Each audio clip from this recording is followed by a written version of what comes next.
శ్రీ లక్ష్మీ వెంకటేశ్వర స్వామి వారి బ్రహ్మోత్సవాలు కన్నుల పండుగగా నిర్వహించారు.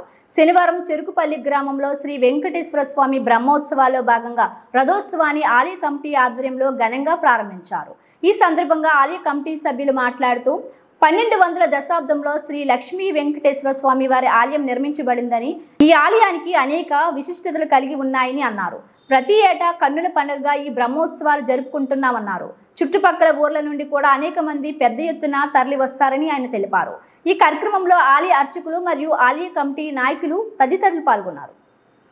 యాదయ్య బోటుపల్లి గ్రామస్తులు స్వామివారికి 210 రూపాయలు కానుకగా సమర్పించుకున్నారు. కుమ్మం యాదయ్య బోటుపల్లి గ్రామస్తులు వారికి వారి కుటుంబ సభ్యులందరికీ శ్రీ లక్ష్మీ వెంకటేశ్వర స్వామి వారి ఆశీస్సులు ఉండాలని కోరుకుందాం.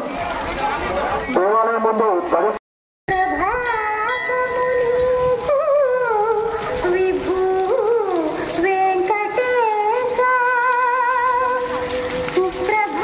చెప్పండి సార్. దాదాపు విశేషం 1200 సంవత్సరంలో నిర్మించినటువంటి శ్రీ లక్ష్మీ వెంకటేశ్వర స్వామి దేవాలయం నాటి కాకతీయ రాజుల యొక్క సైన్యాధిపతి అయినటువంటి చెరుకురెడ్డి గారు ఇక్కడికి వరంగల్ నుండి శ్రీశైలం వెళ్తూ ఇక్కడ ఒకరోజు రాత్రి విడిది చేయడం జరిగింది. ఆయన పేరు మీదనే ఇక్కడ గ్రామం వెలిసింది. ఆ కాలంలోనే ఈ యొక్క గుడి వెలిసిందనేటువంటి చరిత్ర మనకు ఉన్నది. ఈ యొక్క దేవాలయాన్ని గత సంవత్సరం గ్రామ పెద్దలు శ్రీ లక్ష్మీ వెంకటేశ్వర స్వామి భక్తుల సహాయ సహకారాలతో ఎంతో అద్భుతంగా తీర్చిదిద్ది ఈ విధమైనటువంటి డెవలప్మెంట్ చేసుకోవడం జరిగింది. ఆ తర్వాత జరుగుతున్నటువంటి ప్రథమ బ్రహ్మోత్సవాలు ఈ సంవత్సరం ప్రారంభమయ్యాయి. గత 4 రోజులుగా ప్రారంభమైన బ్రహ్మోత్సవాలు ఈరోజు రథోత్సవంతో ముగిశాయి.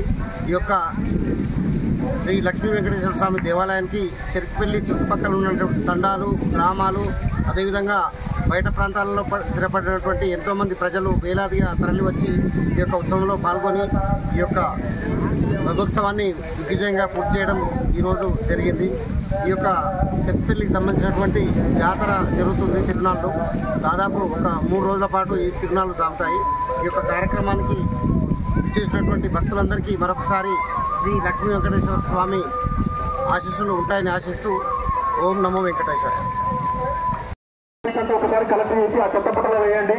ఆలయ పరిసర ప్రాంగణాలను పరిశుభ్రంగా ఉంచండి. కొత్తగా ఏర్పాటు చేసిన మా గార్డెన్